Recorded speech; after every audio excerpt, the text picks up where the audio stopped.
మాజీ సీఎం జగన్ పై పరువు నష్టం దావా నమోదైంది. ఈ నెల 28న ప్రజాప్రతినిధుల కోర్టుకు హాజరు కావాలంటూ కోర్టు సమ్మన్లు పంపింది. జగన్ పై మంత్రి నారాయణ పరువు నష్టం దావా వేశారు. అయితే ఈ కేసును కొట్టివేయాలని జగన్ హైకోర్టును ఆశ్రయించారు. కేసులో కౌంటర్ దాఖలు చేయాలని జగన్ రెడ్డిని హైకోర్టు ఆదేశించింది. ఈ కేసులో నారాయణకు హైకోర్టు నోటీసులు ఇచ్చింది.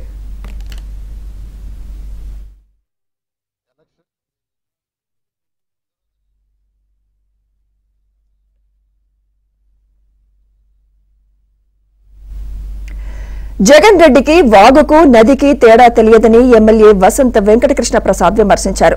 మిడిమిడి జ్ఞానంతో జగన్ విమర్శలు చేస్తున్నారని మండిపడ్డారు. ప్రకృతి వైపరీత్యాలను సమర్థవంతంగా ఎదుర్కొని ప్రజలకు సేవలు అందించిన విజన్ ఉన్న నాయకుడు సీఎం చంద్రబాబు అని కొనియాడారు. 2 రోజులు గడవకుండానే 5 లక్షల రూపాయల పరిహారం ఇచ్చి నా చేతికి ఇచ్చి పంపిస్తే ప్రతి కుటుంబం దగ్గరికి వెళ్ళి చనిపోయిన కుటుంబానికి ఇచ్చి వాళ్ళని ఆదుకోవడం జరిగింది.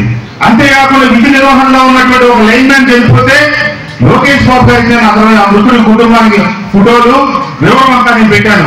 ఆ కుటుంబాన్ని మనం తక్షణం ఆదుకుంటే వాళ్ళు ప్రభుత్వోద్యోగులందరికీ నైతిక స్థైర్యం దెబ్బతినకుండా ఉంటుంది బాబు అని చెప్తే 32.5 లక్షల రూపాయలు పరిహారం 40 గంటలు దాటకుండా చెక్కులు పంపిస్తే ఇలా మృతుల కుటుంబానికి ఆ చెక్కులు ఇవ్వటం, అలాగే ఆ చనిపోయిన వ్యక్తి భార్యకి ఉద్యోగం ఇవ్వటం, అక్కడ 2 బిడ్డలుంటే వాళ్ళిద్దరూ పై చదువులు పూర్తయ్యే వరకు ప్రతి సంవత్సరం 50,000 రూపాయల ప్రభుత్వం పరిహారం ఇచ్చేటట్టు జీవో ఇచ్చి పంపించి నైతిక స్థైర్యం